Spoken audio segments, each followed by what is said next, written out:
Coach, this is for you too, Wally. After Holly's touchdown, it sounds like you had a heartfelt moment with him, hugged him. Can you share with whatever you're willing to and what that moment meant to you, Holly? Well, I was excited for the young man. The young man has been through a lot, and he's had an opportunity to become a member of our football program. And I told him earlier, we had a conversation yesterday, and I told him earlier today, just go out and be who you are. Let the game come to you and just play the game. And that's what he did and what we do. Anytime a guy scores a touchdown, I'm always going to have a shareable moment because I want to let them know that, hey, you did something to help the football program. And so I'm proud of him. I'm proud to see his perseverance, his attitude, and I'm happy for him. Next to him in the gray polo. Coach, Kevin Baptiste, WFB in Baton Rouge. Coach, how would you assess the play of your defensive line, and how much of a learning experience was this for them? I think it's a very humbling experience. As I said before, I think these guys, some of them got a little too caught up in reading the newspaper clippings and watching the videos about how great we are defensively. And as I tell them all the time, you got to play this game. You can't talk it. All the pats on the back mean nothing if you don't go out and execute. And I think that we got to be better overall up in the front six, front seven. We got to play a lot better, and we'll be a lot better. Gentleman right here in the black hat.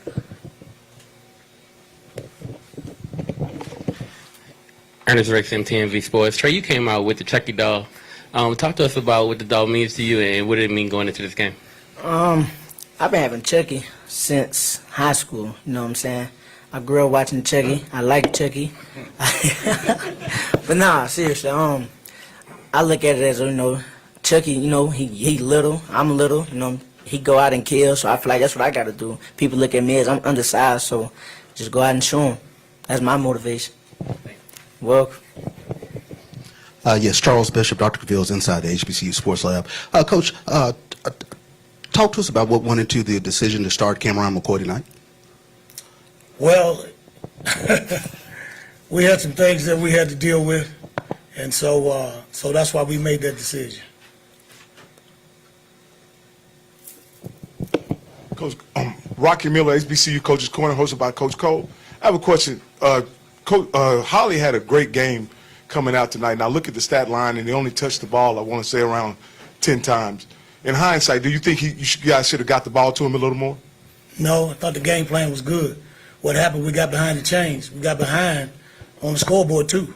And at some point, you got to throw the football. You can run the football, but they did a great job of controlling the clock. They kept our offense off the field.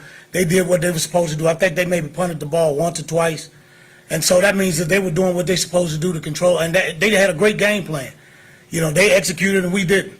And so at some point in time, we had explosive plays on the ground, but you got to throw the football as well. And that's why I talk about balance. It's one thing if we had an opportunity, the game was a little tighter, a little closer, we could have stayed with the game plan, but at some point in time, you got to throw the football to try to get back in. Bria Andrus, WBRZ TV in Baton Rouge. Coach, did it ever cross your mind or the coaching staff's mind to maybe switch Cam for Jalen earlier than what you did, or were you comfortable with where you guys were offensively? As I say all the time, that's why I have assistant coaches and coordinators. Those guys collaborated. They liked what we were doing. They had a game plan. They said, hey, it's time to maybe we need to warm Jalen up and get him going. But we gave Cam another series. We were moving the ball down the field. Unfortunately, he got a little careless with the football and turned it over, and that kind of took a little wind out of our sail. But hats off to him. He played a decent football game, a good football game. We just got to protect the football. And like I said before, we got two really good quarterbacks, and I'm satisfied with what he did tonight. This is Kenyatta Cavill, Dr. Cavill's inside the HBCU Sports Lab. This is for Coach Graves. You talked about you feel there are correctable things that you can take care of as you move forward. I know you'll get into that a little more when you really get into the films, but based on what you feel throughout the game and what you commemorate, what do you believe that you need to take care of in terms of the team moving forward? I mean, run fits, playing the proper techniques in the pass coverage, getting off blocks. I mean, all of it's correctable. I mean, we spend too much time man on man. The object is to get to the guy with the football. And we never got the quarterback off his spot all night. And I talked about that the entire game. We never changed his momentum. And it's unfortunate because, we put in blitzes, we put in stunts. We seem like we're always a step slow or coverage. And he did a great job. I mean, to the boundary side of the field, it was softest coverage, easiest throw. We telling him, hey, tighten up the defense the whole nine. It was more of a lack of really just executing. Hats off to North Carolina Central, did a great job. They won the game. I'm going to always give the team their due. They beat us. They're the better team tonight. But, we got to be better. We got to be better, and we can be better, and I look forward to that. Coach, this is Mike Washington, Dr. Fields, inside the HBCU Sports.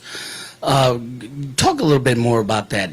Between the first and the second quarter, it seemed like your coverage went from man to cover two, where you were allowing cushions. If you had to go back and rethink it, would you do anything different? Because it seemed like they were hitting those outside passes consistently. If you had to go back and redo it, would you do something differently? Yeah, we'll do a whole lot differently. We do a whole lot differently, but be that as it's may, they made the plays, we didn't.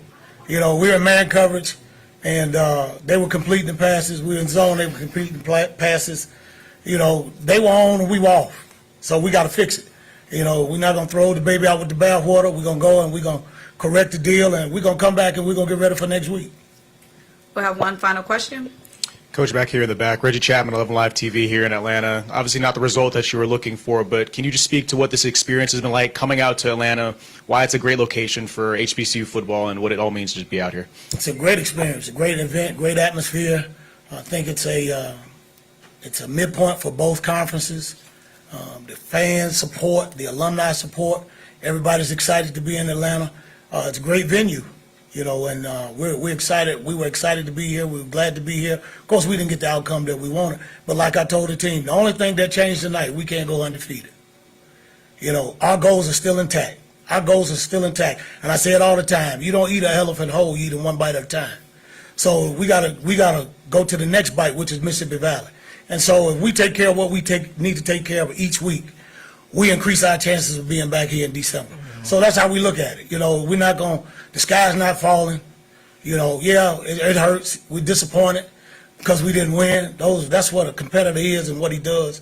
But we're gonna come back. We're gonna fight. So, we enjoyed the event. We love it. We look forward to trying to get back here in December. Thank you, Coach. Thank you, Trey. Thank y'all. Go Jags. I keep this.